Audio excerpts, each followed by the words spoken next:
Selamat datang kembali penggemar Tuan Wira. Sebelum mendengarkan kelanjutan ceritanya, jangan lupa like, komen, dan subscribe ya. Bab 453. Ucup berkata sambil tersenyum, "Jenderal, jangan khawatir. Jenderal Mary nggak akan menyadari ini. Dia sedang pergi berlibur ke Gunung Rubah Putih bersama Jupiter selama beberapa hari ini." Tatapan Wolfie berubah menjadi serius. Dia berkata, "Serahkan semua rekan dari Gunung Beruang Hitam dan Gunung Rubah Putih kepadanya. Beri wanita itu kekuasaan sepenuhnya agar dia nggak bolak-balik di antara kedua gunung itu." Dengan alasan mengendalikan pasokan makanan, baik Jupiter maupun Black, mereka telah setuju untuk mengirimkan bawahannya untuk direorganisasi. Hanya dalam beberapa hari, 1.000 pasukan telah dikirim kemari. Ucup berkata dengan terkejut, "Itu adalah 1.000 orang. Pemimpin mereka akan menjadi kekuatan terbesar kedua di pegunungan ini." Putu menasehati, "Jenderal, jangan biarkan Jenderal Mary mengendalikan mereka. Keputusan mengenai kekuatan militer adalah masalah hidup dan mati, juga harus tetap berada di tangan kita. Jenderal Mary baru datang dan mungkin gak selaras dengan kita. Bagaimana mungkin kita bisa memberikan kendali atas 1.000 orang kepadanya?" Levon menjelaskan, "Jangan khawatir, biarkan dia berkuasa selama beberapa hari saja. Memangnya dia bisa membawa pasukan itu pergi." Kemudian Levon mengubah topik pembicaraan dengan berkata, "Pak Putu, kirimkan surat untuk Gigolo itu dulu. Bukannya dia ingin membeli Gio air. Suruh dia datang ke Ngarai Naga Biru untuk bernegosiasi denganku. Kalau enggak, jangan harap dia bisa membeli satupun Gio air. Selama bisa menipu bajingan itu kemari dan membunuhnya, Dian pasti akan menjadi milik Levon cepat atau lambat." "Baik, Jenderal," saut Putu dengan perasaan tidak berdaya. Saat belum memimpin pasukan, Levon masih bersedia mendengarkan sarannya. Kini ketika kekuatan militer dan sumber dayanya semakin banyak, dia malah lebih sibuk dengan masalah asmara. Apakah ini yang dinamakan penguasa sejati? Namun Putu sudah tidak bisa mundur lagi sekarang. Tiba-tiba ada suara teriakan dari luar pintu. "Gawat, Jenderal! Terjadi masalah besar!" 15 menit yang lalu, 2 ekor kuda tiba di Ngarai Naga Biru yang membawa Molika dan Jamal. Dengan suara berisik, sekelompok perampok Wolpin mendekati mereka sembari memegang peso dan tombak. Seorang perampok berseru, "Turun dari kuda dan serahkan barang berharga kalian." "Sialan, apa kamu buta? Kamu bahkan gak melihat siapa pemimpin kami." "Molika, ketua Yuspohan. Dia adalah teman dari ketua kalian, Wolfie. Cepat laporkan pada ketua kalian," seru Jamal. Dia berbicara demikian seraya mengeluarkan 2 kapak di atas kuda dan menggantungkannya di atas bahunya. Wajah bulatnya penuh dengan ekspresi ganas. Molika menangkupkan tangan sambil tersenyum. Lalu dia berkata, "Aku Molika dari Yispohan, ingin melewati daerah ini. Tolong bantu sampaikan pada ketua kalian." Sekelompok perampok gunung itu tercengang. Tiba-tiba seorang perampok yang mengenakan zirah sisik berseru, "Kenapa kalian masih bengong? Cepat minta maaf. Dia benar-benar adalah Kak Molika." Para perampok segera meminta maaf. Melihat perampok itu, Molika pun turun dari kudanya, lalu menangkupkan tangan seraya berkata, "Kamu adalah sobat Dadan." Dadan memuji, "Tuan Molika punya ingatan yang bagus. Saat kamu minum bersama ketuaku, padahal aku hanya berdiri di samping untuk menuangkan anggur."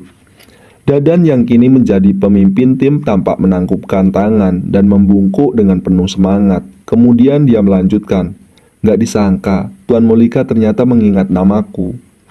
Molika memapah Dadan untuk berdiri dengan kedua tangannya. Seseorang bisa menjadi pahlawan karena memulai dari hal kecil. Kala itu, Sobat Dadan hanya menuangkan anggur, tapi sekarang kamu sudah menjadi pemimpin.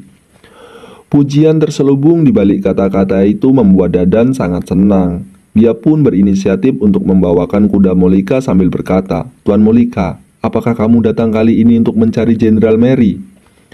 Molika tercengang sembari berseru, "Jenderal Mary." Dadan pun menceritakan proses penahanan Mary secara singkat sambil berbicara. Molika memasuki wilayah gunung di mana para perampok bersembunyi. Banyak dari mereka yang memandangnya dengan tatapan heran. Mary adalah wanita yang sangat cantik. Lantas mengapa kakaknya berparas sangat jelek? Apakah mereka benar-benar saudara kandung? Sementara itu, Molika merasa kesal dalam hatinya. Tidak masalah jika Wolfie ingin memberontak, tetapi dia bisa-bisanya melibatkan Mary. Wolfie benar-benar tidak tahu diri. Beraninya dia membentuk dan melatih pasukan dengan jarak yang tak jauh dari kota pusat pemerintahan Jagabu. Apabila benar-benar memicu perhatian pemerintah, pasukan dari perbatasan Loko akan datang dan memusnahkan mereka dalam sekejap. Tidak akan ada yang bisa melarikan diri. Molika berkata, "Nggak disangka, kalian ternyata melakukan sesuatu yang sebesar ini. Kalian benar-benar pahlawan." Bab 454. Molika terus menyanjung mereka. Dia mengalihkan topik pembicaraan dan berkata, "Kali ini, aku bukan hanya datang untuk menemui adikku, tapi juga mengunjungi pahlawan hebat." Dadan bertanya dengan terkejut, "Pahlawan hebat?" Molika menjelaskan dengan nada tinggi. Dia adalah veteran pasukan Zirah Hitam. Belum lama ini, dia diundang oleh Panglima Yuda untuk kembali ke medan perang di utara dan membunuh Raja Tanui dengan misil besar. Dadan bertanya, "Apa? Panglima hebat yang membunuh Raja Tanui dengan misil? Di mana dia sekarang?" Para perampok mulai gempar. Mereka mungkin membenci pasukan pemerintah yang sering mengejar mereka, tetapi mereka selalu menghormati pasukan Zirah Hitam yang menumpas bangsa Agrel, bangsa Lokus, bangsa Monoma, dan bangsa Yorat, terutama pahlawan hebat yang membunuh Raja Tanui. "Karena adikku ada di sini, kalian seharusnya juga pernah bertemu dengannya," jawab Molika. Dia melanjutkan sembari tersenyum lebar. "Dia adalah pria yang mendampingi adikku. Awalnya, dia adalah pengawal pribadi dari Panglima Dirga yang berada di urutan ke-38. Namanya adalah Fandi." "Apakah itu dia?" Banyak perampok mulai mengingatnya. Beberapa dari mereka yang ikut dalam pengejaran terhadap Fandi mulai merasa cemas. Pantas saja dia begitu kuat. Fandi berhasil membunuh lebih dari 300 rekan mereka. Ternyata dia adalah seorang pengawal pribadi dari pasukan Zirah Hitam. Dia bahkan membunuh Raja Tanui yang begitu kuat. Jamal terlihat santai, tetapi dia sebenarnya sedang mengawasi reaksi mereka. Molika melanjutkan, "Sejak kematian Panglima Dirga, Fandi melepaskan zirahnya dan gak bekerja untuk pemerintah lagi." Molika menimpali, "Meskipun dia sudah berprestasi besar karena membunuh Raja Tanui, dia masih enggan bekerja untuk pemerintah. Usai bertempur, Fandi langsung meninggalkan kota pusat pemerintahan Jagabu." "Benar-benar pahlawan sejati." Para perampok terkesan. Membunuh Raja Tanui adalah prestasi besar yang akan membuat seseorang mendapatkan posisi tinggi dalam pemerintahan. Tetapi Fandi malah memilih untuk pensiun dan hidup sebagai warga biasa. Jika Fandi menjadi pejabat, para perampok ini akan tetap kagum, tetapi akan ada jarak di antara mereka. Kini, setelah mendengar bahwa Fandi menolak tawaran menjadi pejabat dan hidup sebagai warga biasa, para perampok pun makin menghormatinya dan merasa dekat dengannya.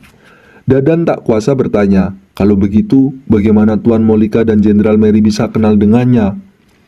Molika menjawab, "Meskipun Fandi sudah pensiun dari pasukan Zirah Hitam, Panglima Yuda nggak pernah menyerah. Dia menyebar pengumuman di seluruh kota pusat pemerintahan Jagabu untuk mencari jejaknya." Molika menghela nafas seraya melanjutkan, "Panglima Yuda mengkhawatirkan keselamatannya, bahkan mengutus orang-orang ke pegunungan sekitar untuk memberi peringatan kepada kita. Siapapun yang berani menyerang Fandi akan menghadapi serangan dari pasukan Panglima Yuda." Semua orang terperanjat. Beberapa perampok yang pernah berpartisipasi dalam serangan terhadap Fandi bisa merasakan keringat dingin yang mengalir di dahinya. Untungnya, Panglima Yuda tidak tahu bahwa mereka hampir membunuh Fandi. Jika tidak, mereka akan berada dalam masalah besar.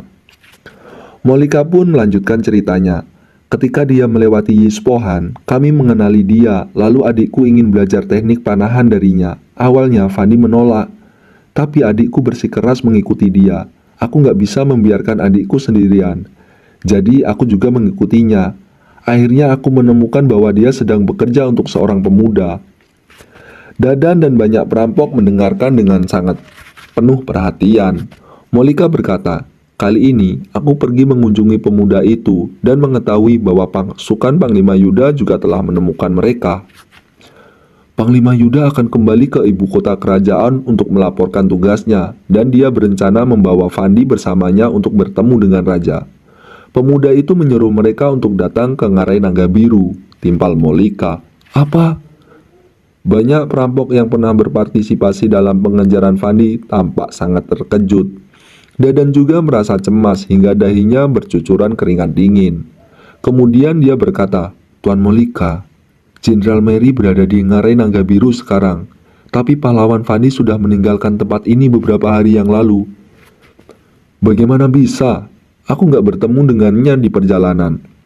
Molika tampak terkejut, lalu melambaikan tangannya dengan acuh tak acuh seraya berkata, "Lupakan saja, lagi pula itu bukan urusanku. Aku datang untuk menemui adikku Mary." "Di mana dia?" Dadan menjawab, "Jenderal Mary diundang oleh Jenderal Jupiter untuk bermain di Gunung Rubah Putih. Mohon sampaikan salamku kepada Sobat Wolfie dan beritahu dia bahwa aku akan datang lagi untuk menjumpainya nanti," ujar Molika. Dia menangkupkan tangannya dan berbalik tanpa ragu, lalu berkata kepada Jamal, "Ayo kita pergi ke Gunung Rubah Putih." Kedua orang itu sontak menunggangi kuda ke Gunung Rubah Putih. Para perampok yang ditinggalkan merasa bingung. Saat berikutnya, ada seorang perampok yang menyadari situasi dan wajahnya memucat. Dia bergegas menuju gunung sambil berseru, "Gawat ketua, terjadi masalah besar." Bab 455. "Apa?" seru Levon. Di dalam ruang rapat, ekspresi dari Levon yang memiliki julukan Wolfie itu tampak tak menentu setelah menerima kabar tersebut. Dengan membunuh 30 orang menggunakan senjata ajaib yang bisa menghancurkan besi dengan mudah, Levon tahu bahwa Fandi bukanlah orang biasa. Namun, dia tidak pernah menduga bahwa Fandi ternyata adalah pengawal pribadi pasukan Zirah Hitam. Dia juga terlibat dalam pembunuhan Raja Tanui dan memiliki hubungan dengan Panglima Yuda. Akan tetapi, Levon juga memiliki keraguan. Bagaimana mungkin pahlawan hebat seperti Fandi bersedia menjadi bawahan dari penyair dan gigolo rendahan seperti Wira? Selain itu, pertemuan kembali antara Mary dan Molika dengan Wira juga membuatnya merasa sangat aneh. Ketua kedua dari Ngarai Naga Biru yang kini menjadi Letnan Jenderal Ucup berkata seraya berkeringat dingin, "Jenderal, cepat lepaskan Fandi. Molika memang mengatakan hal yang sebenarnya. Fandi benar-benar adalah pengawal pribadi dari pasukan Zirah Hitam. Dia bahkan memiliki zirah hitam yang diambil oleh anak buah ketika menangkapnya. Mereka ingin membersihkannya dulu sebelum menyerahkannya kepadamu," lanjut Ucup. Levon memandang Ucup dengan tatapan tajam. Bajingan ini memang berbicara seperti itu, tetapi sebenarnya dia ingin menjadikan zirah hitam itu hak miliknya. Bagaimana mungkin Levon tidak tahu? Apabila sejak awal tahu bahwa Fandi adalah pengawal pribadi dari pasukan Zirah Hitam, situasinya pasti tidak akan menjadi serumit sekarang. "Jenderal, mari kita segera lepaskan Fandi. Kalau Panglima Yuda membawa pasukannya kemari, semuanya akan terlambat." "Jenderal, 100.000 pasukan Agrel bahkan ditaklukkan oleh Panglima Yuda. Kita nggak akan mampu menghadapinya." "Jenderal, nggak bisa dibiarkan begitu saja. Kita juga harus meminta maaf, kalau enggak, Fandi pasti akan memberitahu Panglima Yuda." Para perampok gunung lainnya mendesak Levon untuk melepaskan Fandi. Reputasi seseorang layaknya bayangan pohon. Panglima Yuda memiliki reputasi yang luar biasa dan didukung oleh pencapaian perang seperti ini. Meskipun berada di pegunungan, mereka juga tidak memiliki kepercayaan diri untuk menghadapi Panglima Yuda yang mampu menumpaskan bangsa Agrel. Setelah sekian lama, Levon pun berkata seraya mengernyit, "Pak Putu, bagaimana menurutmu?" Putu pun melihat sekeliling. Levon sontak melambaikan tangannya lalu sekelompok perampok beranjak pergi dan hanya menyisakan mereka di dalam ruang rapat. Putu membungkuk seraya berkata, "Jenderal, masalah ini harus dilihat dari dua sisi." Levon yang ingin mendengarkan sarannya pun berkata, "Mohon arahanmu, Pak Putu." Putu memicingkan mata sembari menjelaskan, "Pertama, ini adalah jebakan dari Tuan Wahyudi yang berasal dari Dusun Darmadi. Dia menyalurkan pesan melalui Molika dan menggunakan nama Panglima Yuda untuk mengancam kita. Hal ini supaya kita ketakutan dan melepaskan Fandi, si pengawal pribadi pasukan Zirah Hitam. Meskipun cukup mengagumi Wira sebagai penasihat militer di Ngarai Naga Biru, Putu tentu mengingat tanggung jawabnya, yaitu membuat strategi dan rencana untuk membantu keberhasilan dari pemberontakan di pegunungan." "Aku juga merasa begitu," ujar Levon. Dia mengangguk sembari bertanya, "Bagaimana dengan hal lainnya?" Putu menjelaskan dengan ekspresi serius, "Tuan Wahyudi bukan orang sembarangan. Dia jauh melebihi ekspektasi kita sebelumnya."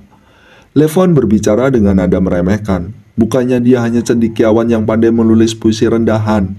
Dia bahkan belum menjadi sarjana kabupaten. Apa yang harus ditakutkan darinya? Putu membantah seraya mengernyit. Jenderal, jangan meremehkannya seperti itu. Kalau Tuan Wahyudi benar-benar sepayah itu, bagaimana mungkin sosok hebat seperti nona muda keluarga Wibowo, Molika dari Yispohan, Jenderal Mary, dan Fadisi pengawal pribadi pasukan Zirah Hitam bersedia bekerja untuknya? Pasti ada alasan yang tidak kita ketahui. Aku nggak percaya kalau dia sehebat itu. Aku hanya ingin tahu bagaimana menangani situasi ini dengan baik. Ucap Levon dengan raut wajah yang terlihat sangat suram. Dia tidak akan pernah mengakui bahwa pemuda yang disukai oleh Dian itu lebih hebat darinya. Putu menjawab, lepaskan Fandi. Melihat Levon yang mengernyit, Putu pun menasihati, tetap mengurung Fandi di sini paling hanya akan memancing Wira kemari. Membunuhnya hanya akan memuaskan dendam pribadimu, tapi nggak akan memberikan manfaat besar bagi tujuan kita. Apabila Fandi benar-benar membunuh Raja Tanui dan juga Panglima Yuda hendak membawanya ke ibu kota kerajaan untuk menghadap raja, hal ini akan menjadi bencana besar bagi kita. Jadi lepaskan Fandi adalah pilihan terbaik, jelas Putu. Levon hanya tersenyum dingin. Meskipun memahami alasan tersebut, dia tidak rela bahwa langkah pertamanya akan berakhir seperti ini. Putu menimpali, Jenderal, kalau ingin mencapai tujuan besar dalam pemerintahan kali ini, kamu harus mengabaikan urusan pribadi. Dia masih berusaha meyakinkan Levon dengan berkata, tugas utama kita sekarang adalah merekrut dan melatih semua perampok di Pegunungan Jata untuk persiapan keperluan mendatang. Levon berkata dengan tatapan suram, aku pasti akan melatih pasukan, tapi aku juga harus mendapatkan Nona Dian. Putu bertanya seraya mengernyit, bagaimana kalau Fandi benar-benar seperti yang dirumorkan? Levon tampak mendongak lalu mendengkus sembari berkata, Ngarai Naga Biru sudah dijaga dan sulit dijebol, apalagi di musim dingin seperti ini. Pegunungan akan segera diselimuti salju. Apa yang bisa Panglima Yuda lakukan kalau datang kemari? Selain itu, bukannya dia harus kembali ke ibu kota kerajaan untuk melaporkan tugasnya? Berapa lama dia bisa menetap di sini? Hingga saat ini, aku akan mengusirnya. Siapa yang berani melawanku di Pegunungan Jata? Bahkan, Jupiter dan Blacky pun harus tunduk padaku. Seru Levon. Putu memandang Levon seolah-olah sedang melihat idiot. Dia berkata, Jenderal, apakah kamu gak melihat reaksi pasukan? Begitu mendengar Panglima Yuda, mereka benar-benar terkejut dan ketakutan. Kalau kita benar-benar menunggu kedatangannya, kemungkinan besar mereka akan menyerah sebelum bertarung. Bahkan ada yang mungkin berbalik menjadi pengkhianat. Bab 456. Para bandit di Pegunungan Jata bahkan tidak bisa mengalahkan pasukan komando daerah di kota pusat pemerintahan Lokana. Jadi, bagaimana mereka punya nyali melawan pasukan perbatasan Panglima Yuda? Pak Putu, pada akhirnya kamu tetap menyuruhku melepaskan Fandi untuk mencegah Wira datang ke Ngarai Naga Biru, ujar Levon. Levon berbalik dan melanjutkan dengan ekspresi dingin. Aku tahu semua sastrawan menyukai pelajar yang bisa menulis puisi bagus. Pelajar bernama Wira itu sudah menarik perhatianmu. Tapi ada satu hal yang ingin ku ingatkan padamu. Pelajar bernama Wira itu pasti akan aku bunuh. Gak ada yang bisa menghentikanku. Kalau enggak, rasakan saja amarahku. Putu tertegun sembari mengerutkan alisnya. Sementara itu Levon keluar dari ruang pertemuan dan berkata dengan wajah datar. Dengarkan perintahku. Gak ada yang boleh membahas masalah ini. Semua yang ikut dalam penangkapan Fandi harus tutup mulut. Pastikan juga Jenderal Mary nggak mengetahui masalah ini. Orang yang melanggar perintahku akan dijatuhi hukuman militer. Banyak bandit mengerutkan alis mereka ketika mendengar bahwa alih-alih melepaskan Fandi, mereka malah disuruh tutup mulut. Apa maksud jenderal mereka? Bukankah dia tahu Fandi adalah anggota pasukan Zirah Hitam? Mengapa dia bersikeras tetap mengurungnya di gunung belakang? Jika Panglima Yuda benar-benar datang menyerang, Ngarai Naga Biru akan hancur. Para bandit sudah bubar. Saat ini Putu kembali ke kamarnya dan mengambil sebotol anggur, lalu menenggaknya dengan sorot mata kecewa. Dia tidak ingin Wira datang ke Ngarai Naga Biru dan mati di sini, tetapi dia lebih mengkhawatirkan masa depan kerajaan Nuala. Siapapun yang berani membunuh seseorang sastrawan terkenal sebelum pemberontakan berhasil tidak akan bisa merekrut seorang sastrawan pun untuk bekerja padanya. Belum lagi ada masalah pada fondasi mereka. Alih-alih melatih pasukan militer dengan serius, Levon malah terobsesi dengan wanita. Pertama, Levon menginginkan wanita ini, lalu berikutnya menginginkan wanita lain. Fokusnya teralihkan oleh wanita, sama sekali tidak memikirkan masa depan kerajaan Nuala. Jadi, bagaimana Levon dapat melakukan hal-hal besar di dunia? Putu yang malang, dia telah memberontak selama bertahun-tahun dan bersandar pada naga palsu. Mengapa dia tidak dapat menemukan naga asli dari awal? Sekelompok kereta kuda berderap menuju ke selatan dari Kabupaten Uswal. Sore harinya, mereka tiba di Desa Taumomu, tempat kedua kabupaten perbatasan. Di dalam kereta paling depan, Wira menyibak tirai dan memandangi desa bobrok itu seraya berkata, "Oke, kita istirahat di sini malam ini." Danu pun menghentikan kereta. Rudi, David, serta kelompok pasukan Zirah Hitam dan pasukan veteran lain yang menunggang kuda mengekang kuda mereka. Dodi berkata dengan sedikit cemas, "Kak Wira, hari sudah gelap. Gimana kalau kita lanjutkan perjalanan? Kita bisa tiba di Ngarai Naga Biru sebelum malam, lalu menyerang mereka dan menyelamatkan Paman Fandi diam-diam." Para veteran pasukan Zirah Hitam tampaknya juga setuju dengan usul Dodi. Fandi adalah saudara sehidup sepenanggungan mereka, namun tidak ada yang mengatakan apapun. Sepanjang perjalanan, Wira sengaja berpesan agar kereta bergerak dengan sangat lambat, seolah-olah mereka sedang tamasya. Kemenangan demi kemenangan selama ini telah membangun wibawa Wira, membuat mereka tanpa sadar menurutinya. Mereka merasa bahwa di balik setiap perintah Wira selalu ada maksud khusus yang tidak bisa mereka ketahui. "Kamu mau pakai taktik gerilya untuk menyerang Ngarai Naga Biru?" Wira menatap Dodi dengan ekspresi datar, lalu mencecarnya dengan sederet pertanyaan. "Memangnya kamu tahu medan Ngarai Naga Biru? Kamu tahu berapa banyak penjaga rahasia yang mereka miliki? Kamu tahu berapa banyak pasukan di gunung? Kamu tahu di mana mereka memasang jebakan?" Dodi tercekat dan menundukkan kepalanya. Dia hanya ingin mengikuti taktik yang digunakan Wira saat mereka menghancurkan desa 3 harimau waktu itu. Dia jelas melupakan banyaknya persiapan yang harus dilakukan sebelum taktik itu bisa digunakan. "Kamu gak punya informasi apapun, tapi kamu mau maju dengan nekat. Dari begitu banyak orang di bawah komandomu, bahkan sebelum kamu sampai di gerbang musuh, setidaknya setengah dari mereka sudah mati," ujar Wira dengan nada tegas dan ekspresi jengkel.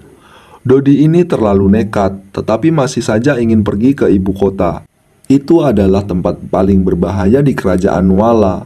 Dodi memang sebaiknya dinasehati dengan tegas. Jika terjadi masalah di ibu kota nanti, takutnya itu bisa menghancurkan keluarganya. Dodi menunduk dan berkata, "Maaf Kak Wira." "Kelak, kamu harus pikir dulu sebelum melakukan sesuatu," ujar Wira. Kemudian dia mengganti topik pembicaraan dengan berkata, "Paman dan saudara-saudara sekalian, Paman Fandi ditangkap waktu menjalankan tugas dariku, jadi aku pasti akan menyelamatkannya." Orang-orang pasukan Zirah Hitam, prajurit veteran, dan pemuda dari tim pengawal mengangguk. Mereka tidak meragukan karakter Wira. "Tapi kita nggak bisa bertarung dengan kekerasan dalam pertempuran ini. Kalau nggak, kalian nggak bisa menyelamatkan Paman Fandi. Sebagian besar dari kita juga akan celaka," tambah Wira. Semua orang mengangguk berulang kali. Pasukan Wolfin bahkan telah memberontak pada pemerintah, jadi mereka tentu berani berbuat nekat. "Kita istirahat dulu di penginapan, pulihkan energi kalian, dan bersiaplah untuk berangkat kapan saja," perintah Wira. Kemudian dia menoleh dan berkata kepada Danu, "Danu, aku punya tugas khusus untukmu." Bab 457. Danu menghampiri Wira. Begitu mendengarkan penjelasan Wira, matanya langsung berbinar cerah. Usai memesan kamar di penginapan, rombongan orang itu masuk istirahat sambil menunggu kabar selanjutnya. Molika dan Jamal tiba di Gunung Rubah Putih, lalu disambut Mary, Jupiter, dan orang-orang lainnya. Kedua belah pihak bertukar salam dan saling berbasa-basi. Molika mengepalkan tinjunya tanda hormat dan berkata, "Junet, makasih sudah menjaga adikku, tapi kami nggak bisa berlama-lama di sini. Kami berdua pergi dulu, sampai jumpa lagi." Mary kebingungan, kakaknya datang jauh-jauh untuk mengunjunginya ke puncak gunung, tetapi sudah buru-buru ingin pergi begitu sampai. Ekspresi masam menghiasi wajah vitiligo Jupiter saat dia berkata, "Kak Molika, Apa aku sudah menyinggungmu? Atau kamu benci melihat wajahku? Kenapa cepat sekali kamu pergi?" Molika mengibaskan tangannya seraya berkata, "Bukan begitu, jangan salah paham, ini gak ada hubungannya denganmu." Mary tidak bisa menahan diri untuk ikut bertanya, "Kak, jadi apa alasannya?" "Ceritanya panjang," kata Molika sambil menghela nafas. Jamal segera maju dan mengulangi apa yang dikatakan pada orang-orang di Ngarai Naga Biru. Paman Fandi itu pahlawan yang menembak mati Raja Tanui. Dia nggak kembali ke Dusun Darmadi. Levon menulis surat kepada Wira mengatakan kalau Paman Fandi masih di Ngarai Naga Biru, ujar Jamal. Mary mengerutkan alis dan dadanya kembang kempis karena marah. Levon ini mengira dirinya seorang pahlawan ya. Berani-beraninya dia melakukan hal seperti ini. Jupiter dan para bandit lain di Gunung Rubah Putih juga terkejut. Apa yang sedang dilakukan Wolfie? Berani sekali dia menangkap orang Panglima Yuda. Apa Wolfie tidak tahu siapa Panglima Yuda itu? Panglima Yuda adalah pria bertangan besi yang sanggup membunuh Raja Tanui. Dia juga tentu bisa menghadapi bandit seperti mereka dengan mudah. Saat ini, sekelompok bandit itu sedang ketakutan. Bahkan ada yang ingin keluar dari desa bandit dan bertobat. "Kak Molika, apa informasi ini terpercaya?" tanya Jupiter. Molika memutar bola matanya dan berkata, "Kalau nggak terpercaya, mana mungkin aku akan melakukan perjalanan jauh untuk menjemput adikku." "Kak Molika, jangan buru-buru pergi, kita kembali ke desa dan makan dulu," pinta Jupiter. Dia mengepalkan tinjunya tanda hormat dan wajah pucatnya penuh harap. Panglima Yuda belum datang, tetapi Molika tepat di depannya sekarang. Pria ini adalah saudara laki-laki Mary. Berhubung kedua orang tua mereka meninggal, pernikahan Mary harus diputuskan oleh Molika sebagai pengganti ayah. Molika mengangguk dan mengikuti Jupiter kembali ke desa. Selesai perjamuan, hanya tersisa 2 orang di ruangan itu. Sebelum Jupiter bicara, Molika tersenyum dan berkata, "Junet, kamu benar-benar hebat bisa membangun bisnismu ini sendirian." "Pujian Kak Molika berlebihan. Gunung Rubah Putih masih jauh di belakang Yispohan," balas Jupiter. Dia merasa tersanjung, tetapi tetap bersikap rendah hati. "Aku lebih tua beberapa tahun darimu. Setelah kamu mencapai usiaku, kamu pasti akan lebih baik dariku," ujar Molika. Dia mengibaskan tangannya dan melanjutkan sambil tersenyum. "Junet, apa kamu sudah menikah?" Belum," jawab Jupiter sambil menggeleng berulang kali. Jantungnya berdegup penuh antisipasi. Molika berkata dengan ekspresi cemas, "Mary juga belum menikah. Dia butuh seseorang yang bisa menjaganya." "Kak, gimana kalau aku saja?" tanya Jupiter dengan nafas memburu dan wajah tersipu. Molika mengamati Jupiter dari atas ke bawah, lalu menjawab, "Kamu jago bela diri dan karaktermu baik. Tentu saja kamu bisa menjadi calon suami Mary." Tapi ekspresi Jupiter membeku, lalu dia menyeringai dan berkata, "Aku tahu wajahku menakutkan. Mary nggak mungkin suka padaku. Aku juga nggak berani berharap banyak." "Kamu ngomong apa, Junet? Nilai kita para pria bukan dilihat dari penampilan, tapi dari kecakapan kita," ujar Molika. Kemudian dia menambahkan dengan ekspresi datar, "Penampilan Wolfie lebih bagus darimu, tapi kalau harus memilih saudara ipar antara dia dan kamu, aku pasti akan memilih kamu." Bab 458. "Makasih Kak Molika," kata Jupiter dengan hati gembira. Molika mengibaskan tangannya dan berkata, "Sayangnya, Wolfie membuat masalah. Panglima Yuda mungkin akan menyerang ke sini kapan saja. Aku mana bisa tenang membiarkan adikku tinggal di sini." Brak! Jupiter menggebrak meja dan berdiri sambil berkata, "Aku akan menemui Wolfie sekarang dan menyuruhnya melepaskan Fandi. Jangan sampai dia membawa masalah ke pegunungan Jata." Molika menghentikan Jupiter dan berkata, "Kamu gak bisa bertindak sendirian. Lebih baik kamu kumpulkan orang-orang yang berpendapat sama dulu. Dengan ada lebih banyak orang, kita bisa memberikan tekanan yang lebih besar pada Wolfie." Jupiter merasa ucapan Molika sangat masuk akal, jadi dia segera mengatur orang untuk mengumpulkan para bandit di sekitar. Mary, Molika, dan Jamal pun turun gunung. Mary bertanya dengan ragu, "Kak, apa Paman Fandi benar-benar pahlawan yang menembak mati Raja Tanui?" "Untuk apa kakak bohong padamu?" balas Molika. Kemudian dia bertanya lagi, "Apa kamu pernah membuat Tuan Wira marah selama kamu tinggal di Dusun Darmadi?" Mary mengerucutkan bibirnya dan berkata, Memangnya kenapa kalau aku membuatnya marah? Dia itu pria kejam. Diam, Mary, bentak Molika. Mulai sekarang, kamu gak boleh kurang ajar sama Tuan Wira. Kamu harus bersikap hormat, baik di depannya atau di belakangnya. Tambah Molika dengan ekspresi serius. Kak, kamu membentakku, ujar Mary tidak percaya. Matanya yang besar sedikit berkaca-kaca. Kamu membentakku demi pencuri busuk itu. Sejak kecil sampai sekarang, Molika tidak pernah mengucapkan kata-kata kasar pada Mary. Dia juga tidak pernah marah pada adiknya. Molika akhirnya berkata, kakak gak marah padamu, tapi ini demi kebaikanmu sendiri. Tuan Wira itu bukan pria biasa. Kalau kamu kurang ajar padanya, kamu sendiri yang akan celaka. Bukan pria biasa? Memangnya apa yang bisa dia lakukan? Ejek Mary dengan cemburu. Kemudian dia mengganti topik pembicaraan dengan berkata, ngomong-ngomong, Paman Fandi itu pahlawan hebat yang menembak mati Raja Tanui. Kenapa dia bisa bekerja pada Wira? Molika memandang adik bodohnya ini dan berkata dengan sedikit tidak berdaya, menurutmu, mungkinkah dia menangkap keluarga Paman Fandi dan memaksa Paman Fandi untuk melayaninya? Ujar Mary sambil mengernyit. Molika buru-buru menegur dengan suara tercekat. Jangan pikir yang enggak-enggak. Setelah Paman Fandi diselamatkan, kamu bisa tanya sendiri padanya. Mary kurang bisa menjaga rahasia. Belum lagi, mereka berada di sarang bandit sekarang. Jadi lebih baik Molika tidak mengungkapkan identitas Wira sebagai penasihat militer. Saat memikirkan Fandi yang ditangkap, Mary sontak berkata dengan marah, aku akan tanya Levon kenapa dia berbuat begini, lalu memintanya untuk segera melepaskan Paman Fandi. Molika segera menghentikan adiknya dan berkata, Levon ini orang yang angkuh. Kalau kamu langsung tanya begitu, dia gak akan mengaku. Jadi kita harus gimana? Tanya Mary dengan alis berkerut. Pergi ke Gunung Harimau Hitam, jawab Molika sambil tersenyum.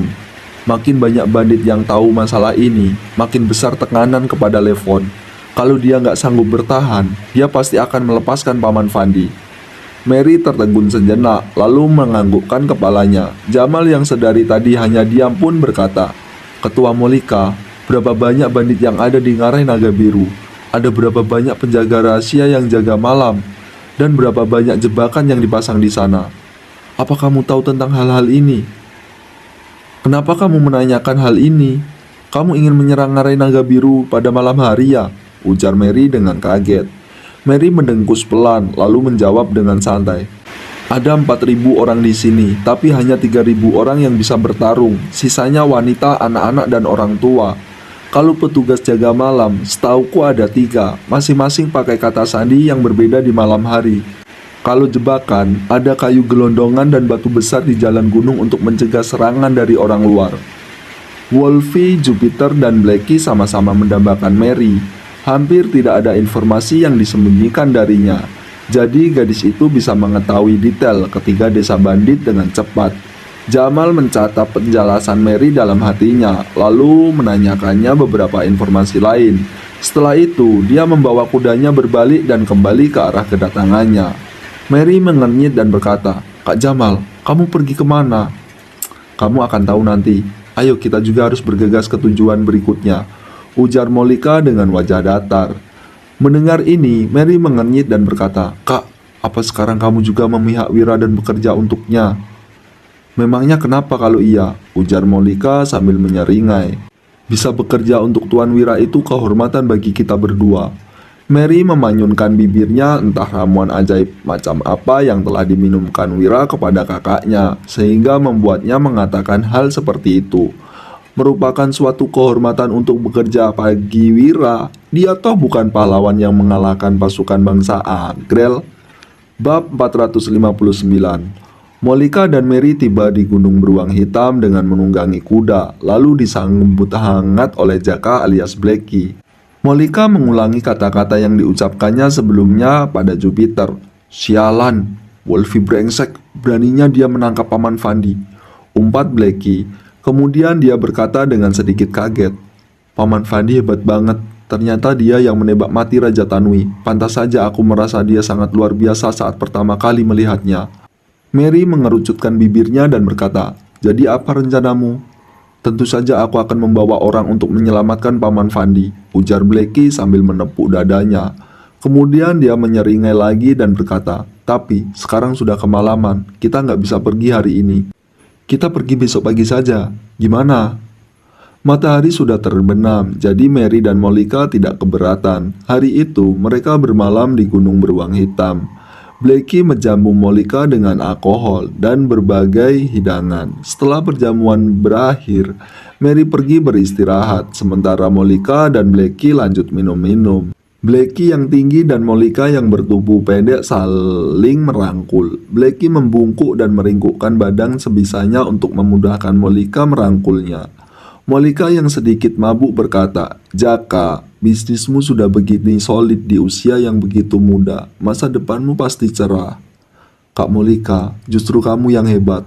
Fondasi Yispohan jauh lebih kuat dari Gunung Beruang Hitam. Aku masih harus belajar banyak darimu," sanjung Blacky. Lantaran takut mempermalukan dirinya sendiri saat mabuk, Blacky tidak berani minum banyak-banyak. "Setelah kamu seusiaku, kamu bakal 10 kali lipat lebih hebat," puji Molika sambil menepuk bahu Blacky. Setelah itu, dia bertanya lagi sambil tersenyum, "Jaka, apa kamu sudah menikah?" Blacky menggelengkan kepalanya berulang kali seraya menjawab, "Belum." Molika mengangkat gelas anggurnya dan berkata, "Mary juga belum menikah. Dia butuh seseorang yang bisa menjaganya." "Kak, apa menurutmu aku layak menjadi pasangan Mary?" tanya Blacky dengan mata berbinar dan wajah memerah. "Tentu saja," jawab Molika dengan tegas. "Kamu lebih tinggi dari Jupiter dan Wolfie. Kamu juga adil, jujur, dan dapat diandalkan. Tulus dan bermoral. Kamu calon suami yang baik untuk Mary." Napas Blacky menjadi memburu. Dia hampir tidak bisa menahan diri untuk memeluk Molika dan memanggilnya kakak ipar. Namun, Molika menyipitkan matanya dan melanjutkan, "Tapi..." Tubuh Blacky seketika menegang. Molika berkata, "Temperamen Mary sangat dominan. Orang yang jadi suaminya harus lebih kuat darinya. Awalnya, kamu adalah ketua pertama Gunung Beruang Hitam. Jadi sebenarnya kamu pasangan yang cocok untuk Mary. Tapi, sekarang kamu bukan siapa-siapa di Ngarai Naga Biru. Kamu lebih suka menjadi pengikut alih-alih jadi pemimpin. Aku gak bisa membiarkan Mary menderita dengan bersamamu." Usai berkata begitu, kepala Molika terkulai ke samping, lalu dia tertidur di atas meja. Blacky mengepalkan tinju dan memutar bola matanya. Awalnya, dia juga tidak ingin bergabung dengan Wolfie. Namun, pria itu berkata bahwa Raja Tanui akan menyerang, jadi Blacky terpaksa memberontak bersama dengannya. Keesokan harinya, di Ngarai Naga Biru. "Sudah dengar belum? Jenderal menangkap anggota pasukan Zirah Hitam yang menembak mati Raja Tanui. Orang itu adalah bawahan Panglima Yuda." "Ya, Panglima Yuda akan kembali ke ibu kota untuk melaporkan tugasnya. Dia juga membawa orang-orang pasukan Zirah Hitam bersamanya dan kebetulan melewati Ngarai Naga Biru. Kalau Jenderal nggak melepaskan orang itu, Panglima Yuda pasti akan memimpin pasukan perbatasan untuk menghancurkan kita. Kita bahkan nggak bisa mengalahkan pasukan komando daerah di kota pusat pemerintahan Lokana. Kalau harus menghadapi pasukan Panglima Yuda yang mengalahkan pasukan bangsa Agrel, mampuslah kita. Menurutmu, kenapa Jenderal melakukan hal berbahaya seperti ini ya?" Di Ngarai Naga Biru, para bandit berkumpul dengan grup-grup kecil dan mendiskusikan masalah ini dengan ekspresi ketakutan. Meski ada perintah dari Levon untuk tidak membicarakan hal ini, nyatanya para bandit tetap mendiskusikannya secara diam-diam. Sekarang, semua orang di desa bandit ini sudah mengetahui masalah ini dan semuanya sangat panik. "Diam semuanya. Siapapun yang berani bicara omong kosong dan mengganggu moral prajurit akan dijatuhi hukuman militer," ancam Levon dengan alis berkerut. Dia memandang bandit pasukan Wolpin dengan ekspresi jengkel. Setelah perintah militer dikeluarkan kemarin, ternyata masih banyak orang yang membicarakan masalah ini. Hal ini membuat Levon merasa wibawanya sedang ditantang. Para bandit itu segera tutup mulut. Kemudian salah satu anggota pasukan Wolfin tiba-tiba berlari mendekat dengan panik seraya berseru, "Jenderal, ada masalah besar." Bab 460. "Ada apa?" tanya Levon. Setelah mendengar laporan dari bawahannya, Levon membawa orang-orang ke gerbang gunung. Dia pun berkata dengan alis berkerut, "Jupiter, apa yang kamu lakukan?" "Aku yang seharusnya tanya, apa yang kamu lakukan?" ujar Jupiter. Jupiter memimpin 100 bandit berbaju zirah yang tampak berbahaya. Sebelumnya, ketiga kelompok bandit telah bekerja sama untuk menundukkan kota dan berebut baju zirah di sana. Setelah itu, masing-masing kelompok bandit mendapat hampir 100 set baju zirah. Lantaran kekurangan makanan, sebagian besar bandit dari Gunung Rubah Putih dan Gunung Beruang Hitam pergi ke Ngarai Naga Biru. Akan tetapi, orang kepercayaan dan baju zirah mereka tetap berada di sarang mereka. "Lancang sekali kamu. Kita sudah menetapkan hierarki militer. Aku letnan jenderal dan kamu jenderal pendamping. Kalau kamu berani menyinggungku, aku akan menghukummu saat ini juga." Hardik Levon dengan sorot mata muram. Dia menghunus pedang treksa dengan niat membunuh yang kentara di wajahnya. Menggelikan. "Dengan menyebut dirimu seorang jenderal, kamu pikir kamu benar-benar hebat," ejek Jupiter. Dia mencibir dan melanjutkan, "Aku tanya padamu, kenapa kamu menangkap Fandi? Setelah tahu kalau dia itu anggota pasukan Zirah Hitam, kamu masih gak segera melepaskannya? Apa kamu mau membunuh kami semua?" Sebelumnya, Jupiter tidak akan pernah berani mengambil resiko dengan menantang Levon seperti ini. Namun, sekarang ada ancaman bahaya dari Panglima Yuda serta Mary Cantik yang harus dia menangkan. Para bandit yang mengetahui masalah ini juga memandang Levon dengan tatapan muram. Mereka sama-sama tidak memahami jalan pikiran Levon. "Aku nggak menangkap Fandi. Jangan sembarangan spekulasi. Berhati-hatilah supaya nggak ditipu orang," sangka Levon dengan ekspresi datar. Dia sama sekali tidak mengakui perbuatannya. "Berhenti berbohong," ujar Jupiter sambil mencibir. "Anak buahku juga ada di gunung ini. Kamu mengurung Fandi di gunung belakang dan menyiksanya sampai hampir mati. Jangan kira aku nggak tahu." Levon melihat ke sekeliling dengan dingin. Para bandit menundukkan kepala dan tidak berani menatap pada Levon. Karena takut dicurigai membocorkan rahasia. "Tunggu apa lagi? Cepat lepaskan dia. Apa kamu benar-benar mau menunggu sampai Panglima Yuda datang membunuhmu?" ujar Jupiter sambil mengibaskan tangannya dengan tidak sabar. "Bagaimana kalau aku nggak mau?" ujar Levon dengan sorot mata muram. "Nggak mau," ujar Jupiter. Dia mencibir dan melanjutkan, "Coba tanya semua saudara kita di sini. Siapa yang setuju Fandi terus dikurung dan siapa yang berani melawan Panglima Yuda? Kalau begitu, aku mau lihat siapa yang berani menyuruhku melepaskan orang itu," ujar Levon sambil menatap ke sekeliling dengan dingin. Ucup yang merupakan seorang kepercayaan Levon menundukkan kepalanya, sementara Putu dan sekelompok bandit lainnya tetap diam. Dari sejak menjadi bandit biasa hingga menjadi pemimpin sekelompok bandit, Levon terbiasa membunuh tanpa pandang bulu. Siapapun yang berani menentangnya akan dibunuh olehnya. "Lepaskan Paman Fandi, kalau enggak kita akan berperang," seru Blacky. Pada saat ini, pasukan bandit berbaju zirah yang dipimpin Blacky juga sudah tiba. Di belakangnya ada Mary, Molika, dan Jamal yang sudah kembali setelah pergi kemarin. Sorot mata Levon menjadi muram saat dia memandang orang-orang ini. Pandangannya akhirnya mendarat pada Molika. Levon berjalan cepat mendekati Molika, lalu mengertakkan gigi dan berbisik, "Kak Molika, apa yang sudah kulakukan hingga menyinggungmu? Kenapa kamu menghasut orang-orangku seperti ini?" Tidak ada gunanya berdebat dengan Jupiter dan Blacky sekarang. Berperang dengan mereka juga akan membuatnya kehilangan banyak personil. Jadi dia hanya mengendalikan keadaan dengan membujuk Molika. Setelah masalah mereda, dia baru akan menyingkirkan Jupiter dan Blacky, lalu mengambil semua bawahan mereka. "Wolfie, aku tahu kamu punya ambisi yang besar. Tapi kamu gak seharusnya menyeret adikku dan menjadikannya jenderalmu. Kamu tahu sendiri, begitu semua tindakanmu tercium oleh kerajaan, pasukan perbatasan dari kota pusat pemerintahan Jagabu akan dikerahkan dan menghancurkan kalian hanya dalam waktu beberapa hari. Bahkan Yispohan pun akan terkena imbasnya," ujar Molika.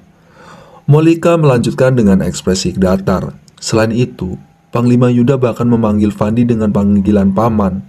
Dengan menangkapnya, bukankah kamu sedang mencelakai semua orang di sini? Aku gak ingin saudara-saudaraku mati bersamamu." Para bandit tanpa sadar mengangguk, setuju dengan pendapat Molika. Hierarki pasukan kerajaan Wala terdiri dari pasukan kerajaan di ibu kota, pasukan perbatasan di kota perbatasan, pasukan komando daerah di berbagai kota pusat pemerintahan, dan pasukan penjaga di kota setempat. Bab 461. Yuda yang memimpin pasukan perbatasan bisa memusnahkan kavaleri bangsa Agril. Jadi mereka lebih mengerikan daripada pasukan kerajaan ibu kota. Bukannya para perampok cari mati kalau melawan Yuda dan pasukannya. Mary juga berkata, Kak Levon, sebaiknya kamu lepaskan Paman Fandi. Dia juga nggak menyinggungmu. Kenapa kamu menangkap dia? Dia itu pahlawan yang menembak mati Raja Tanui. Jamal yang tetap bersemangat meski bergadang semalaman menimpali. Kalau bukan karena Paman Fandi, kita akan celaka saat Raja Tanui menyerang. Jadi, Paman Fandi itu juga penyelamat para perampok. Jenderal Wolfie, kenapa kamu membalas kebaikan dengan kejahatan? Kamu malah menangkap Paman Fandi yang sudah menyelamatkan kita. Melihat semua orang yang mendesaknya, Levon merasa kesal, namun dia tidak bisa mengungkapkan kebenarannya. Jika Levon mengatakan bahwa dia melakukan ini demi seorang wanita sehingga membuat Ngarai Naga Biru terjebak dalam situasi berbahaya, bawahannya pasti tidak akan mendukungnya. Banyak perampok angkat bicara. Awalnya suara mereka sangat kecil, namun lama-kelamaan mereka mulai berteriak, "Benar! Fandi itu pahlawan karena menembak mati Raja Tanui. Untuk apa kita menangkapnya? Jenderal, kita bahkan gak bisa melawan pasukan komando daerah. Mana mungkin kita bisa mengalahkan pasukan perbatasan Panglima Yuda. Lepaskan Fandi." Jenderal, kalau kita nggak melepaskan Fandi, Panglima Yuda pasti akan datang. Saat itu, semuanya sudah terlambat. Raut wajah Levon menjadi muram. Sejak mengurus Ngarai Naga Biru, belum pernah ada yang berani menentang kekuasaannya. Apabila Levon melepaskan Fandi sekarang, kekuasaannya akan goyah dan bawahannya bisa berkhianat. Namun, jika Levon tidak melepaskan Fandi, orang yang mendukungnya terlalu sedikit dan dia tidak mampu mengendalikan situasi. Seketika kondisinya menjadi tegang. Sementara itu, Putu yang berada di samping tiba-tiba menggeleng dan membatin. Seseorang bisa menjadi pemimpin karena didukung oleh bawahan. Kalau semua bawahan menentang, berarti pemimpin itu akan kehilangan kekuasaannya. Tiba-tiba Dadan yang panik bergegas datang dan berujar, "Jenderal, gawat! Pasukan Panglima Yuda sudah datang dan mereka menyuruh kita untuk segera melepaskan Fandi."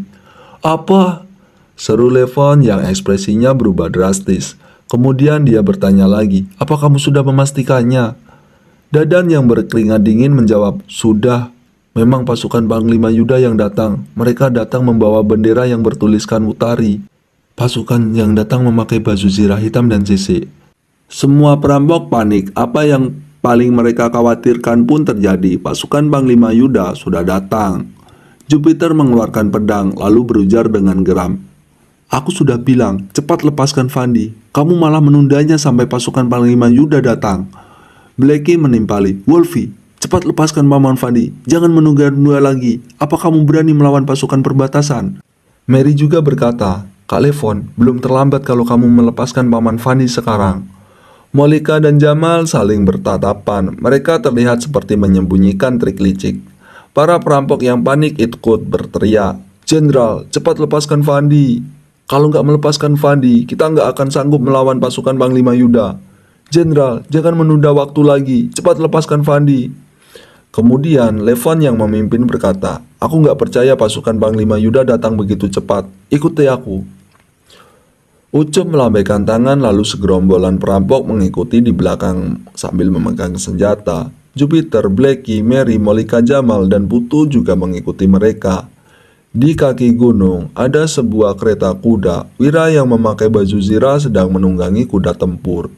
Di luar kereta ada 10 tentara senior yang memakai baju zirah hitam dan 40 tentara pensiun memakai zirah sisik. Setelah menyimpan teropong, Wira berpesan, "Perhatikan sebentar lagi, para perampok datang. Bersandiwaralah sesuai rencana kita." Bab 462. "Siap!" seru pasukan zirah hitam dan tentara pensiun sembari mengangguk. Mereka agak bimbang. Semalam mereka beristirahat di desa Tomomu dan disuruh memakai zirah hitam pagi-pagi. Awalnya, para pasukan ini mengira bahwa mereka menyerang area naga biru. Ternyata Wira menyuruh mereka bersandiwara. Selain itu, Wira menyuruh mereka membuat ekspresi yang sama karena takut sandiwara mereka kurang bagus. Wira mengatakan bahwa cara ini mungkin bisa menyelamatkan Fandi. Namun, mereka merasa agak ragu. Para perampok ini sudah memberontak. Apa mungkin mereka akan begitu mudah melepaskan Fandi? Tak lama kemudian, Levon membawa anggotanya datang. Tatapannya terus tertuju pada Wira. Levon mengernyit. Dia merasa jenderal ini tidak seperti orang yang berpengalaman dalam peperangan. Penampilannya sama sekali tidak garang. Namun, begitu melihat pasukan Zirah Hitam dan tentara pensiun, Levon langsung percaya. Penampilan semua tentara senior ini sangat garang. Meskipun jumlahnya tidak lebih dari 50 orang, aura mereka lebih kuat dari 500 pasukan komando kota pusat pemerintahan Jagabu. Mary terbelalak dan dia menatap Wira lekat-lekat. Dia sangat kaget. Pencuri yang tidak tahu malu ini berani sekali. Bisa-bisanya dia bersandiwara menjadi bawahan Yuda untuk menyelamatkan Fandi di ngarai naga biru. Akan tetapi, Wira yang memakai baju zirah tampak lebih tampan daripada memakai jubah panjang. Sementara itu, Molika dan Jamal melirik Wira berpura-pura tidak mengenalnya. Jupiter, Blackie, dan segerombolan perampok merasa sangat malu saat melihat pasukan Zirah Hitam dan tentara pensiun. Pasukan Zirah Hitam dan tentara pensiun berdiri tegak. Mereka terlihat meremehkan para perampok. Para pasukan ini hanya melirik segerombolan perampok itu dengan arogan. Ditambah dengan niat membunuh yang meluap, mereka terlihat sangat mengerikan. Pasukan perbatasan yang dipimpin oleh Yuda dan mengalahkan bangsa Agdal sangat hebat. Ekspresi pasukan Zirah Hitam dan tentara pensiun tampak datar, tetapi diam-diam mereka merasa sedikit terkejut. Pagi-pagi tadi sebelum berangkat, Wira mengajari mereka untuk bersandiwara seperti ini. Menunjukkan ekspresi datar, meremehkan orang, dan bersikap arogan, seolah-olah ingin membunuh kapan saja. Ternyata, para perampok memang takut saat melihat gaya mereka. Untuk beberapa saat, suasana menjadi hening. Levon baru saja ingin berbicara, tetapi Wira menyela dengan ekspresi muram. "Mana Wolfie? Cepat keluar dan temui aku. Beraninya kamu menangkap Paman Fandi. Kamu cari mati ya?" Sejak memimpin para perampok, Levon tidak pernah dimarahi seperti ini. Dia menyaut dengan ekspresi kesal. "Dasar pejabat sialan, beraninya kamu berlagak di wilayah kekuasaan Ngarai Naga Biru. Hanya dengan perintahku, kamu akan langsung dihabisi." Wira mencibir lalu menimpali. "Kalau hari ini kalian berani menyerang, Panglima Yuda yang diberi gelar Amangkurat Utari akan memimpin pasukan perbatasan untuk mengepung gunung dalam waktu kurang dari 10 hari. Kalian semua akan dihabisi, lalu 9 generasi keluarga kalian akan dimusnahkan." Semua perampok sangat terkejut dan juga marah, tetapi tidak ada yang berani maju. Bahkan Jupiter dan Blackie juga merinding ketakutan hingga wajah mereka pucat pasi. Sementara itu, Mary mengatupkan bibirnya.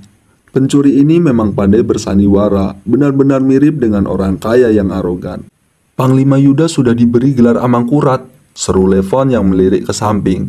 Saat ini, kalaupun Levon ingin menyerang, bawahannya juga tidak berani. Putu yang berada di samping segera maju, lalu berkata sembari memberi hormat.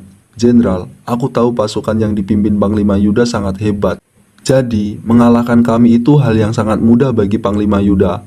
Tapi, kalau kami bersembunyi di pedalaman gunung, Panglima Yuda akan menghabiskan lebih banyak waktu untuk memusnahkan kami." Levon, Jupiter, Blackie, dan sekelompok perampok yang tadinya lesu mulai bersemangat. Wira pun berujar dengan tegas, "Gak masalah kalau harus menghabiskan lebih banyak waktu. Panglima Yuda akan segera tahu kalian yang menangkap Paman Fandi, dan dia pasti akan melenyapkan kalian." Putu tersenyum dan membalas, "Dengar-dengar, Panglima Yuda mau pergi ke ibu kota untuk bertemu raja. Sekarang ini musim dingin, dan sebentar lagi pegunungan akan diselimuti salju. Kalau Panglima Yuda nggak bisa menangkap kami dan menunda waktu, integritasnya akan terpengaruh. Saat kembali ke ibu kota, nama baiknya juga akan tercemar." Wira mengernyit kemudian. Putu melanjutkan sambil tersenyum, "Jenderal, bolehkah aku maju supaya kita bisa mendiskusikan cara yang menguntungkan kedua belah pihak?" Wira berpikir sejenak sebelum menjawab. "Kamu ini orang pintar, aku akan memberimu kesempatan." Putu melirik Levon, lalu langsung maju setelah melihat Levon mengangguk. Dia berkata, "Jenderal, kami bisa melepaskan Fandi dan memberimu kompensasi, jadi masalah ini pun selesai." Wira menyahut dengan sinis, "Kamu mau menyogokku?" Putu berucap, "Bukan menyogok, kami yang salah menangkap Fandi, jadi mau memberinya sedikit kompensasi. Tentu saja, uang ini kami titipkan kepadamu dulu." Bab 463. Wira merenung sesaat lalu berkata, "Lepaskan Fandi dan berikan 10 juta gabak, lalu suruh Wolfi bersujud untuk meminta maaf. Setelah itu, kalian boleh pergi." Tatapan Levon menjadi dingin begitu mendengar bahwa dia harus bersujud dan meminta maaf. Levon menatap Wira dengan kesal. Sekelompok pasukan zirah hitam dan tentara pensiun memegang pedang dengan erat untuk bersiap-siap menyerang. Mary melalakkan mata seraya mengertakkan giginya. Permintaan si pencuri yang tidak tahu malu ini benar-benar keterlaluan. Molika dan Jamal merasa gugup. Mereka takut sandiwara Wira gagal. Sementara itu, Jupiter dan Blackie juga perampok lain tidak keberatan, asalkan masalah ini bisa selesai. Mereka bersedia bersujud. Bagi mereka, bukan hal yang memalukan jika bersujud kepada pasukan Panglima Yuda. Bagaimanapun, Yuda adalah dewa perang kerajaan Nuala. "Hah?" seru Putu. Kemudian dia berucap sembari tersenyum getir, "Jenderal, lepaskan Fandi dan memberikan kompensasi nggak masalah. Tapi kalau kamu meminta pemimpin kami bersujud di depan banyak orang, dia nggak mungkin bersedia. Nanti kalau dia emosi dan kedua belah pihak bertarung, semuanya akan rugi. Bagaimana kalau kami tambah 3 juta gabak? Jadi pemimpin kami nggak perlu bersujud lagi," lanjut Putu. Wira menyahut dengan tegas, "Kalau begitu, nggak ada yang perlu dibicarakan lagi. Panglima Yuda sudah diberi gelar Amangkurat Utari. Kalian malah menangkap orang yang sangat penting baginya. Jadi menyuruh kalian bersujud sudah termasuk hukuman yang ringan. Kalau kalian masih bertele-tele, kami juga nggak takut bertarung dengan kalian." Pasukan zirah hitam dan tentara pensiun menghunuskan pedang treksa yang tampak menyilaukan di bawah cahaya matahari. "Aku akan berdiskusi dengan pemimpin kami dulu," ucap Putu yang ketakutan. Dia segera kembali ke kubu perampok, lalu berbisik kepada Levon, "Tuan, bagaimana kalau kamu bersujud saja?" "Apa?" ujar Levon yang murka. Dia menatap Putu lekat-lekat, seolah-olah ingin menghabisinya. Sebagai pemimpin, Levon membawa bawahannya untuk memberontak. Jika dia bersujud, kelak bagaimana dia bisa memimpin bawahannya lagi? Dia akan kehilangan wibawanya. Jupiter mencibir lalu menimpali, "Wolfi, beraninya kamu membentak Tuan Putu. Kalau kamu memang hebat, coba selesaikan masalah ini sendiri." Blackie mendengkus dan berucap, "Selesaikan sendiri masalah yang kamu buat. Kalau nggak bisa, jangan berlagak lagi. Memangnya kenapa kalau kita bersujud kepada Panglima Yuda, kita sudah berbuat salah? Panglima Yuda juga bukan orang luar, dia itu dewa perang yang mengalahkan bangsa Agrel," lanjut Blackie. "Ya," seru segerombolan perampok lain seraya mengangguk. Di zaman ini, orang-orang punya kebiasaan bersujud. Lagi pula bersujud kepada pahlawan seperti Yuda sama sekali tidak memalukan. "Sekalipun harus mati, aku juga nggak akan mau bersujud. Jadi, kamu pilih salah satu. Ambil uangnya dan pergi atau kita bertarung," kata Levon. Levon mengabaikan semua orang dan menatap Wira dengan dingin. Dia tidak terlihat peduli kalaupun harus mati. Raut wajah Wira menjadi masam dan dia hendak berbicara lagi. Namun, Putu menyela sembari memberi hormat kepada Wira. "Jenderal, jangan marah." Kemudian dia melihat Levon dan mengingatkan, "Jenderal Wolfi, orang itu terlihat nggak biasa dan punya sifat yang keras kepala. Jika sudah bicara begitu tegas, jadi lebih baik kita menghormati dia dan Panglima Yuda. Bagaimana kalau kamu bawa anggota lain naik gunung untuk mengambil uang dan lepaskan Fandi? Kami akan mewakilimu untuk bersujud." "Hah?" Levon mendengkus lalu naik ke gunung. Tak lama kemudian, 4 perampok turun gunung. 2 orang di antaranya mereka membawa kotak yang berisi 1,5 juta gabak. 2 orang lainnya mengangkat usungan dan Fandi berbaring di atasnya. Pedang treksa dan jerah hitam milik Fandi diletakkan di sampingnya. Begitu melihat Fandi, Mary ingin maju untuk memeriksanya, akan tetapi Molika langsung menarik Mary dan melarangnya. Blackie maju dan berseru, Paman Fandi. Melihat Fandi yang terluka, Blackie memelototi telepon. Setelah itu, dia menoleh lagi dan berpesan pada Fandi, "Jaga dirimu baik-baik." Empat perampok mengangkat Fandi dan uang menuju kereta kuda dengan ketakutan. Setelah melihat Wira, Rudi, dan sekelompok tentara senior pasukan Zirah Hitam, Fandi menyeringai. Beberapa hari yang lalu, para perampok terus memarahi dan memukul Fandi sesudah menangkapnya. Bahkan mereka menggunakan berbagai macam siksaan untuk menganiaya Fandi. Tiba-tiba, kemarin perampok-perampok ini mengutus orang untuk mengobati luka Fandi. Saat itu, Fandi tahu bahwa orang yang menyelamatkannya sudah datang. Ternyata Wira dan semua saudaranya ada di sini. Sementara itu, niat membunuh Wira, pasukan Zirah Hitam, dan tentara pensiun meluap. Bab 464. Fandi adalah seorang penembak jitu. Baru beberapa hari saja, dia yang awalnya terlihat energi sekarang tampak kurus. Fandi sama sekali tidak bisa bergerak, bahkan tatapannya sangat muram. Setelah meletakkan Fandi, keempat perampok langsung kabur. Mereka takut akan ditebas kalau menunda lagi. Wira menegur dengan ekspresi muram. "Mana Wolfie? Suruh dia keluar dan bersujud." "Jenderal, pemimpin kami gak enak badan. Biar kami yang mewakili dia meminta maaf," ujar Putu. Dia segera berlutut lalu melihat orang-orang di sekeliling dan memberi isyarat kepada mereka. Ucup, Dadan, dan perampok lain pun bersujud. Bahkan Jupiter dan Blackie yang awalnya ragu sesaat juga ikut bersujud. Ketika sampai giliran Molika dan Jamal, Putu memberi hormat kepada mereka sambil memohon. Molika dan Jamal yang tampak kesal akhirnya berlutut tidak rela. Kemudian Putu memohon lagi kepada Mary. Mary memelototi Wira dengan geram dan sama sekali tidak berniat untuk berlutut. Wira tersenyum dan bertanya, "Cantik, orang lain sudah berlutut. Kenapa kamu masih gak berlutut?" Mary yang tidak bisa menahan emosi berujar, "Dasar, kamu." Molika langsung menarik Mary sambil membentak, "Cepat berlutut, jangan membuat keributan lagi." Mary pun terpaksa berlutut, kemudian semua orang bersujud. "Bubar!" Perintah Wira seraya melambaikan tangan. Pasukan kereta kuda berbalik dan pergi. Di lereng gunung yang tidak jauh dari sana, Wolfie yang tampak gerang mengepalkan kedua tangannya dengan erat. Jika mereka itu orang lain, dia pasti tidak akan mengalah. Namun ini adalah pasukan Yuda. Prestasi Yuda terlalu gemilang. Sekarang Wolfie yang belum cukup kuat tidak berani melawannya. Setelah pasukan kereta kuda menjauh, para perampok baru berdiri, lalu naik gunung dengan perasaan takut.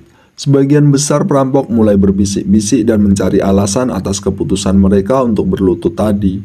Mereka berlutut kepada Panglima Yuda, jadi tidak memalukan.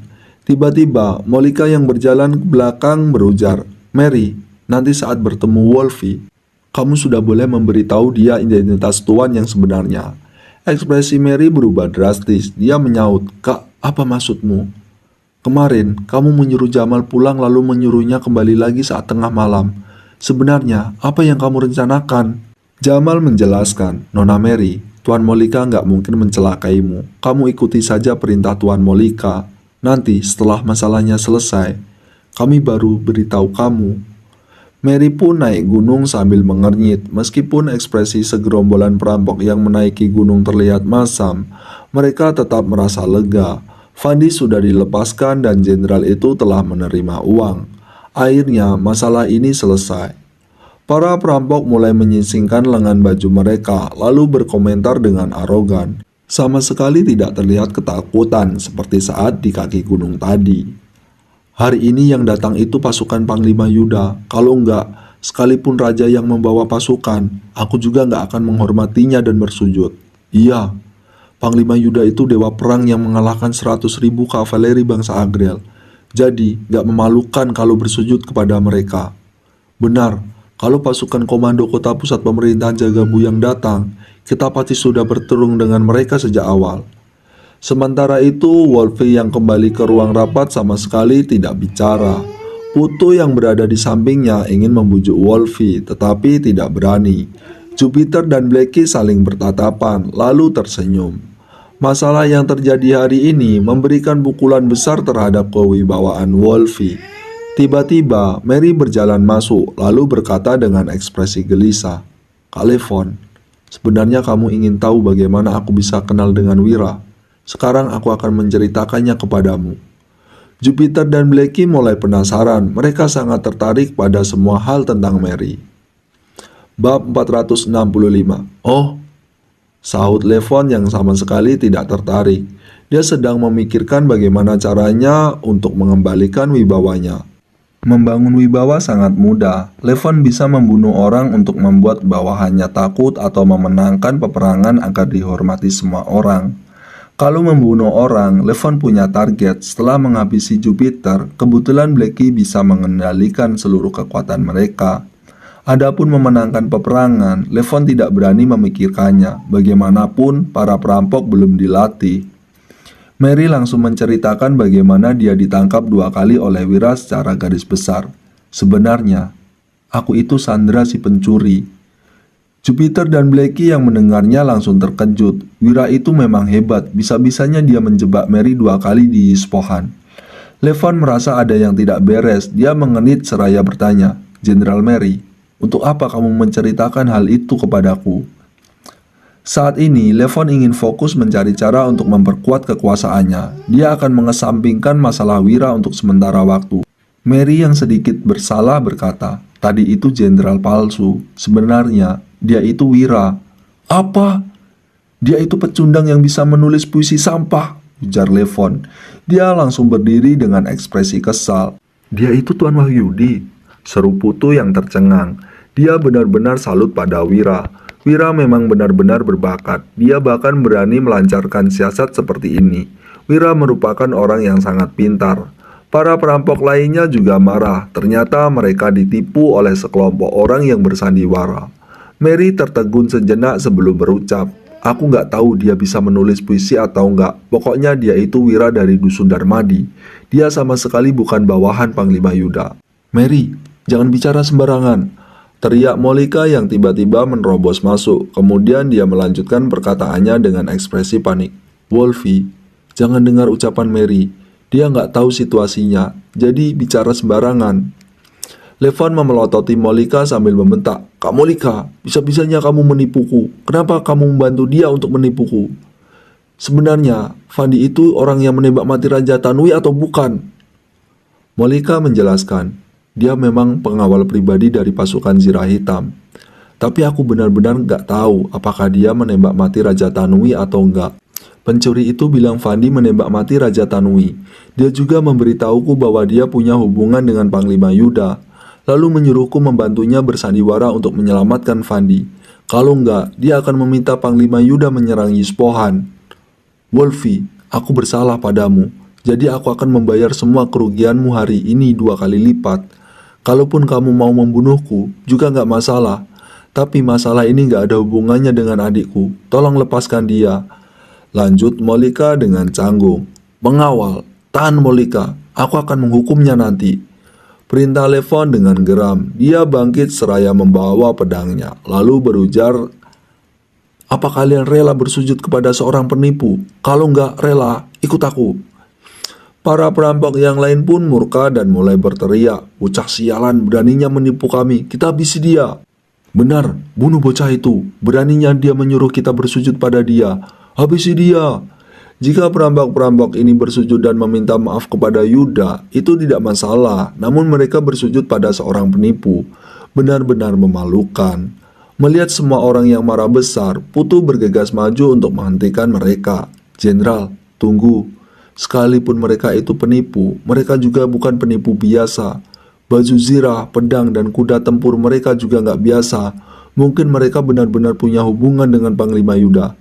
Selain itu, Wira sangat teliti. Dia nggak mungkin nggak membuat persiapan untuk menghadapi bahaya.